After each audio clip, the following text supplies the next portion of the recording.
কালি আমি গোটাকেইটা লগ লাগি ফেলে পিকনিক যাওঁ হা কোনেও না নকৰিবি কিন্তু আৰু তহঁতে কেৱল মোক পইচাটো দিলি হ'ল বাকী চব মই এৰেঞ্জ কৰিম চব পিকনিকৰ কাৰণে ধুনীয়া জেগা এটা আছে জানো মই কিন্তু কথাটো হৈছে পইচা অলপ বেছিকৈ লাগব কিন্তু দেই তহঁতেতো পিকনিক গেলে মালটো খাবি দিছো মই জানো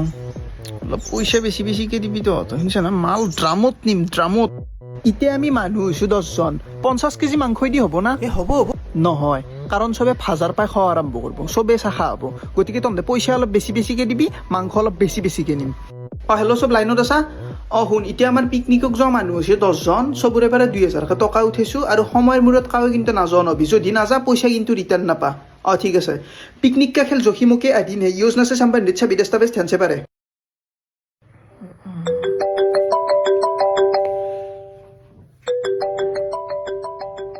हेलो আমাৰ পিকনিক যোৱা নহয় দে ভাই हाउ के য'ত লাগছি कुरो ना जाना की নাই কাৱেই নাযায় हाउ पिकनिक कैंसिल दे সেনা আনে দে ইমান কষ্ট কৰি এগলা যোগাৰ কৰলো দে পিকনিক তো এইবাৰও ক্যান্সেল হয়ে গেল হেল্ল' পিকনিক এৰেঞ্জ হৈ গেছি চবৰে পেমেণ্টটো আহি গেছি এতিয়া তই খালি এটা কাম কৰিব লাগে খালি যাবা হলো যোনী চাকৰি কৰে সিহঁতৰ অফিচত যাই ফেলে কবাৰ কিবা গিলাখান লগে দি ফেলে সিহঁতৰ লিভকেইটা কেঞ্চেল কৰোঁ আৰু যোনী চাকৰি নকৰে সিহঁতৰ ঘৰত যাই ফেলে লগে দি যে পিকনিকৰ নামত মাল খাবা যাব যাই ফেলে শিলৰ ওপৰত নাচি থাকিব বাছ যদি নাযা পইচা কিন্তু ৰিটাৰ্ণ নাপা